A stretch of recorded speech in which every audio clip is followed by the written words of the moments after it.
Estamos recibiendo la visita de la señora Jenny Dador, directora del movimiento Manuela Ramos. Le damos la bienvenida a Nacional de Noticias. ¿Cómo está, señora Dador? Buenos días. Bienvenida a la Nacional. Buenos días, Lucio. Buenos días a las amigas y amigos que nos están escuchando y también a Raúl, que está en la mesa con nosotros. Temprano estábamos conversando el tema de la despenalización de las relaciones sexuales entre adolescentes como un derecho a decidir.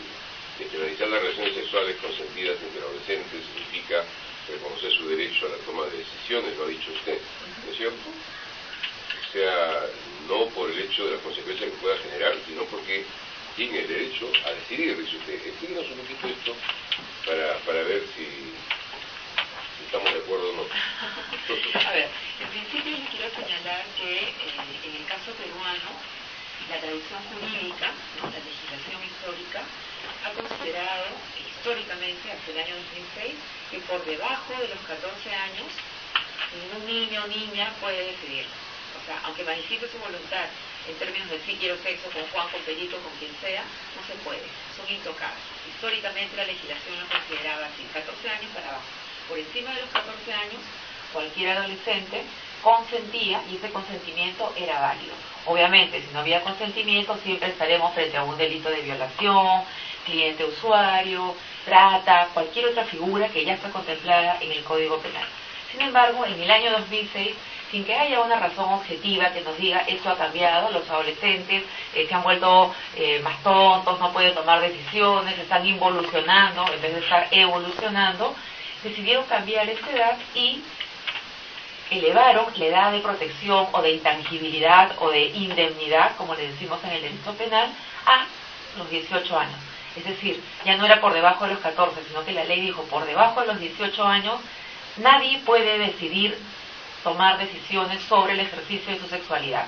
Y si así lo hiciesen, si deciden, ese consentimiento es considerado jurídicamente como no válido. Esto trajo como consecuencia que a partir de allí todas las relaciones sexuales entre adolescentes y entre un adolescente y un adulto, como puede ser una persona de 18, de 20, de 25, se consideren delito de violación sexual y se abra un proceso penal y tengan que afrontar una carcelería entre 15, 20 o 35 años de cárcel, ¿no? Entonces, eso es más o menos lo que ha pasado desde el año 2006. Sin embargo, a partir de allí en adelante, hicieron una serie de proyectos de ley y de intención de modificar, porque inmediatamente se dieron cuenta del error, ¿no?, que incluso contradecía la propia legislación civil, porque los adolescentes en nuestro país tienen un estatus de progresividad de sus derechos. A medida que vamos avanzando en edad 10, 12, 14, 16, se nos van reconociendo distintos derechos en la ley. Es más, en la época más dura de la violencia, ¿no?, hasta los 15 años era la responsabilidad penal. Entonces, pareciera que las y los adolescentes pueden ser responsables de muchas cosas en este país, menos cuando de sexualidad se trata. Entonces, uno ahí dice, bueno, ya no estamos hablando necesariamente de un tema jurídico, sino parecería más bien de moral o doble moral. El tema de la sexualidad es un tema sensible. Yo creo que así como se les puede reclamar y que tengan derecho a decidir, entonces que sean responsables también si en algún momento un joven comete un delito, lo que estábamos discutiendo hace unos días también, de un delincuente, este chico, ¿no?, ¿cómo se llama?, que tenía 16, 18 años. Gringallo. Famoso Gringallo. Que no podía ir a la cárcel porque era menor de edad. Entonces, si decidió matar, que vaya a la cárcel también, pues, ¿no? O sea, entramos en una cierta contradicción. Ahora, la toma de decisiones tiene que ser, pues, responsable. Hay responsabilidad de un joven de 14 años, que casi es una niña en el caso de las mujeres. Hay responsabilidad hasta 18 años, puede ser responsable o se puede esperar responsabilidades de parte de ellos en chicos que todavía están en el colegio. No es darle cierta libertad para que ahora con estas cosas que hay, con todo lo que hay visualmente, televisión, internet y las famosas fiestas donde acuden, ya tiene bailes raros, terminan en tragos y terminan en un libertinaje que va de aquí a un año, pues vamos a tener cantidad de niñas seguramente embarazadas. O sea, está bien que tengan derecho a decidir, pero que decidan responsablemente. Ahora, a eso yo digo, ¿son responsables de esta edad? A ver, para decidir responsablemente necesitamos también programas de prevención y de información adecuada, ¿no? Porque por un lado se dice, bueno, no despenalicemos o si no vamos a trabajar en la prevención. Sin embargo, la misma semana que se aprobó esta modificatoria, la Comisión de Justicia aprobó también un nuevo proyecto o propuesta de Código del Niño y el Adolescente. Y en esa propuesta de Código del Niño y Adolescente se modifica un artículo y se quita todo lo que es la posibilidad de acceso a información y servicios en términos de sexualidad. Entonces, si no le damos prevención, si no le damos información y lo cerramos por ese lado, o sea, estamos bloqueando absolutamente todas las posibilidades de que una joven o un adolescente, ¿no?, pueda ejercer su sexualidad con responsabilidad. Ahora, la responsabilidad, y si yo quiero que mis hijos o mis hijas retarden el inicio sexual, etcétera, esas son cosas que tienen que ver con la crianza que se da en la casa. El Estado, como garante, ¿no?, en el marco de los derechos humanos, lo que hace es consagrar un marco más amplio para que las personas puedan tomar decisiones. En casa nos corresponde el tema de los valores y los modelos de virtud que nosotros queremos para nuestros hijos. El Estado no es el promotor de ningún modelo de virtud ni de escogencia, ni este es mejor ni este es peor. Y por otro lado, la ley no modifica la realidad. Aunque lo penalicemos, nada ha cambiado. Los adolescentes no han dejado de tener sexo. Al contrario, lo que tenemos es... Lo prohibido es lo más consumido. Lo que tenemos... Pero darle libertad también amplia, así no te va a pasar nada. Ya la tenía, la libertad la tenía hasta el 2006. Se le está dando legalmente digamos, la facilidad. O sea, ya los chicos de 14 años o chicas no van a tener temor a tener relaciones ni a salir embarazadas, porque ya no es un delito. O sea, su enamorado de 18 o de 20 años de repente no le va a pasar nada. O sea... ¿Y por qué tendría que pasarle? ¿Cómo no tendría que pasarle? ¿Por qué tendría que pasarle algo? Si es una relación consentida. Yo no coincido con usted. Yo sé, yo lo sé. Claro, a ver. Usted debe tener hijos, supongo.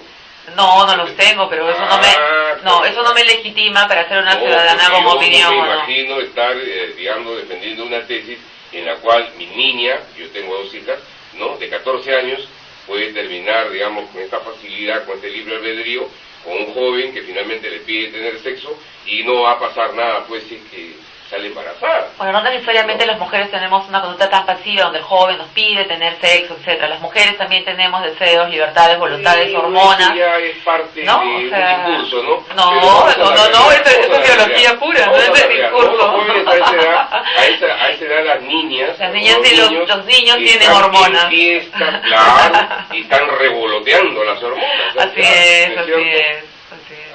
Sí, hay quienes creen, señora Dador, que despenalizar las relaciones sexuales entre adolescentes se podría promover de repente una mayor apertura para que los jóvenes, sobre todo quienes tienen 18 años, que ya son mayores de edad, puedan aprovechar este marco legal para de repente abusar de una jovencita de 14 años. A ver, cuando se trata de una relación abusiva o no consentida, hay otras figuras que ya están previstas en el Código Penal, ¿no? Si se trata de la sexualidad bajo el uso de la coacción, la amenaza o la violencia, será siempre un delito de violación, aunque tenga 1 año, aunque tenga 50, aunque tenga 18. ¿Ya? No es un tema etario, sino es un tema que se está vulnerando el derecho a decidir de esa persona. Y si no hay coacción, pero hay otras formas de poder sobre esa adolescente o sobre ese adolescente, porque puede ser un varón seducido por una mujer, también hay otras figuras que están en el Código Penal, que es el 175, que se ha modificado, por cierto, con esta propuesta de ley, porque antes se consideraba que la única forma de seducir era mediante el engaño.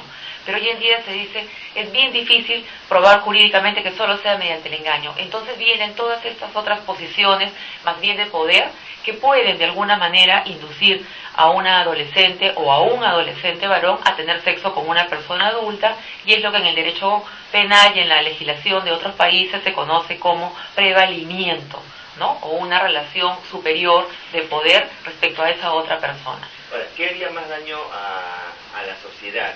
¿Penalizar o despenalizar más bien las relaciones entre adolescentes? ¿Qué hubiera pasado si se mantiene el status quo, ¿no? O sea, se mantiene... No hubiera cambiado en el 2006. Una penalidad para este tipo de relaciones. ¿Cuál sería lo negativo o lo malo? A ver, en el Perú históricamente toda la vida, como les decía, se podía tener sexo por encima de los 14 años. Eso cambió en el 2006. Del 2006 al 2012, 6 años después, no ha bajado la tasa de embarazo adolescente, ¿no? Los menores, las menoras no han dejado de tener iniciación sexual, no ha cambiado la realidad, porque el hecho de que exista una ley, la prohibición no hace que el adolescente tenga o no relaciones. ¿Qué cosa sí ha cambiado? El impacto de esa norma. El impacto de esa modificación ha sido negativo, ¿no? Tenemos y hemos tenido varios casos de adolescentes que han llegado embarazadas a la maternidad de Lima, y la maternidad tiene una norma administrativa que hay que retener al adolescente para identificar al padre de esta criatura, porque supuestamente es el perpetrador, ¿no es cierto? Y entonces esto hace que las adolescentes dejen de ir a los servicios de salud, que los adolescentes o jóvenes que tienen sexo con adolescentes dejen de firmar a sus hijos. Y por otro lado, desde que se dio la norma, hay una serie de opiniones de sectores del Estado y de colegios profesionales a favor de la modificación.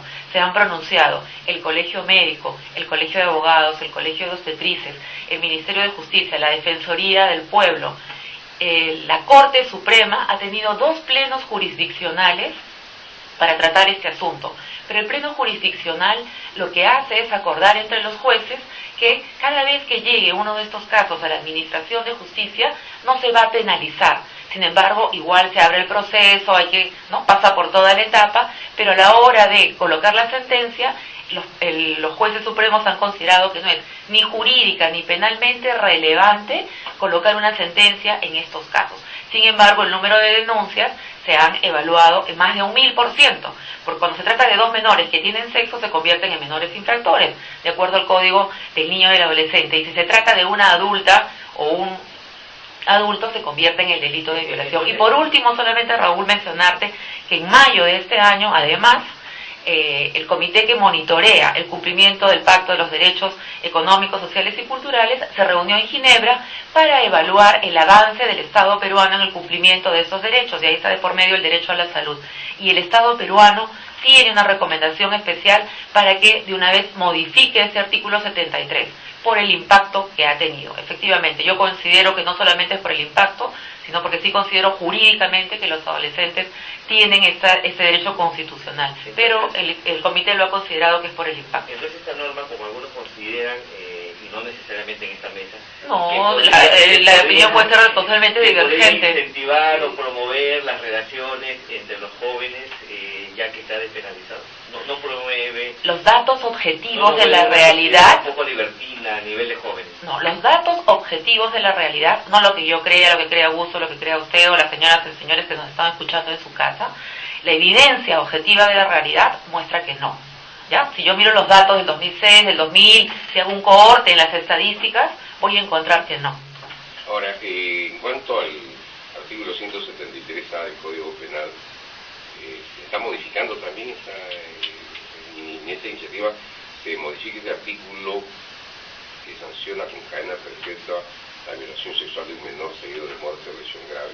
¿Se está modificando? ¿Hasta qué punto? Se está grabando, se está colocando que siempre que haya... O sea, tiene que matarlo recién para que le den cadena perpetua, digamos. Lesión grave también. Sí. Antes era solo con muerte. Pero, ¿y si no la mata y la deja embarazada, nada más a la chica, en este caso, o al chico que viola? No podría dejarlo embarazado, porque en este caso estamos hablando de menores de 7. El código establece una serie de grupos etarios. De menores de... Ya, sí. Ayer hemos tenido una información de un violador, un pastor evangélico que violó a un chico de 12 años. ¿Qué le correspondería a este sinvergüenza que al tener el descaro de reconocer que lo ha hecho y que bueno, pues ha hecho, ya lo hice y qué, ¿no? Y el chico tiene 12 años, un niño. Sí, bueno, en este caso la pena es por encima de los 15 años, ¿no? Puede ser 15 años, 25 años, dependiendo además de las circunstancias, y en el caso del pastor es una figura agravada, porque un pastor tiene cierta ascendencia, ¿no?, sobre su grey, obviamente. Entonces, exacto, no solamente el niño o el adolescente, sino los padres y las madres dejan a sus hijos tranquilamente en la iglesia, en el culto, porque crees que esa persona que está ahí más bien va a conducirse adecuadamente, ¿no? Es una figura agravante en este caso. Con respecto a este grupo de mujeres embarazadas que va a participar hoy en la marcha o en la huelga cristiana en Cajamarca, ¿tienen derecho ellas en su estado de gravidez, de estar embarazadas, participar en esta marcha al margen de las concesiones políticas que puedan ponerse de manifiesto? Pues jurídicamente sí, porque la maternidad no restringe digamos, la ciudadanía, ¿no? Pero no está exponiendo al peligro a la criatura que lleva en el vientre. No hay delito de exposición a peligro de el feto. Hay delito de lesiones en el feto, que es otra cosa, pero no hay exposición a peligro. No, jurídicamente no existe, es irrelevante, penalmente hablando. El Ministerio Público no podría hacer nada para evitar que ellas participen en esa marcha. Sabiendo que están exponiendo una vida.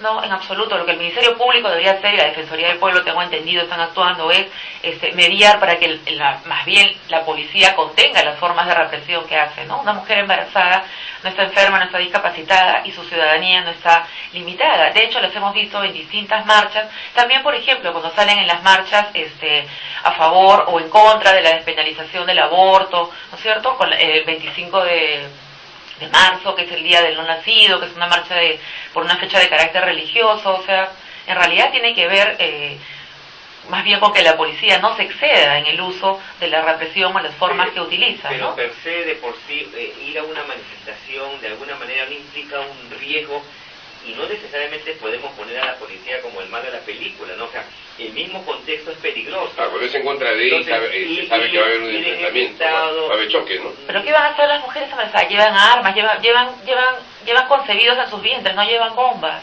No, el peligro para la criatura que lleva. Pero si solamente van a marchar las señoras, o llevan bombas y van a tirar y entonces se van a aprovechar y van a lastimar a los policías. Es un contexto de protesta, por supuesto. Donde hay por lo general lo que pasa es que por ambas partes, ¿no? Nos hemos acostumbrado al uso excesivo de la fuerza de la policía, ¿no? Para reprimir manifestaciones, porque hay protocolos para reprimir las manifestaciones y no se están cumpliendo. No es de gratis que tengamos 12 muertos, ¿no? En lo que va de este gobierno instalado, con el tema de las protestas sociales. Entonces, ¿qué ocurre? Sí, podemos realmente pensar que es una exposición a peligro, etcétera, nos puede parecer. En puridad jurídica no califica, o sea, no lo es. Por ejemplo, o sea, que me parezca raro, extraño, usted me puede preguntar, yo lo haría, usted lo haría, seguramente pensaríamos distinto. Ahora, es normal que la policía en algún momento utilice, por ejemplo, la bomba lacrimógena, que es un método disuasivo. Las señoras van a salir corriendo, podrían ellas caerse, podrían accidentarse. Pero me imagino que esta marcha debe ser autorizada, no conozco el detalle de la marcha. Si la marcha está autorizada, yo cuando marcho, por ejemplo, el 25 de noviembre, el 8 de marzo por la mujer, tramitamos nuestra autorización en la marcha, ¿no es cierto? Y tenemos una ruta establecida y no tenemos mayor problema. Si es que la marcha se hace dentro de esos cursos. Me imagino que siendo que la marcha ha sido específicamente convocada por mujeres embarazadas, ¿no? Entonces creo que no tendría por qué haber ninguna situación adicional que se salga de desborde o de control. Igual ha pasado cuando las mujeres gestantes han marchado pidiendo agua, la de los comedores, etcétera, y en realidad no hemos tenido casos de mayor impacto, ¿no? Esperemos que sea así, ¿no? Y que sea Ojalá. Una marcha autorizada, como dice usted, aunque lo dudo, porque en las circunstancias en las que se encuentra en este momento Cajamarca no es necesariamente de estar dando permiso a cada rato para que salga la gente a protestar, ¿no? O sea, el temor de nosotros es que, como dice Raúl, es que en algún momento la policía va a tener que hacer uso de las bombas lacrimógenas, ¿no? Y eso le hace daño, obviamente, a las mujeres que están con bebés gestando, ¿no? Entonces, lo que se quiere evitar es justamente eso, ¿no?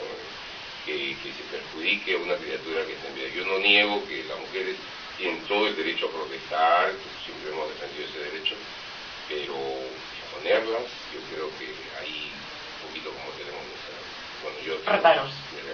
Sí, coincido también, ¿no? Sí. Pero también yo le pido de todas maneras a Estado coherencia, ¿no? O sea, en términos de protección de la maternidad.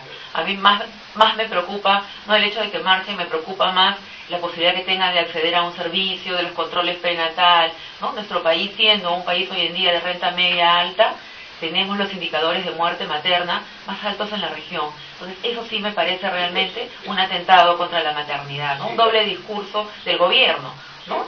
Del Estado en general. De los gobiernos, creo de los gobiernos, no de sí. Gobierno, ¿no? Sí, a pesar de que hemos mejorado, tenemos más de 90 mujeres cada 100.000 nacidos vivos, y eso es altísimo. Es prácticamente inmoral que las mujeres se mueran en el parto, porque eso no es ninguna enfermedad, sino un proceso biológico hermoso. ¿Cómo va el tema, que la veo usted bastante, digamos, comprometida en el tema de defensa de las mujeres, el tema de las esterilizaciones forzadas que se cometieron en el gobierno de Fujimori? Bueno, tenemos un congresista que es de alguna manera el principal responsable de esta campaña, y sin embargo ahí está.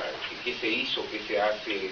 ¿Qué está haciendo el movimiento Manuela Ramos para por lo menos poner en agenda un tema que no puede pasar por alto, ¿no?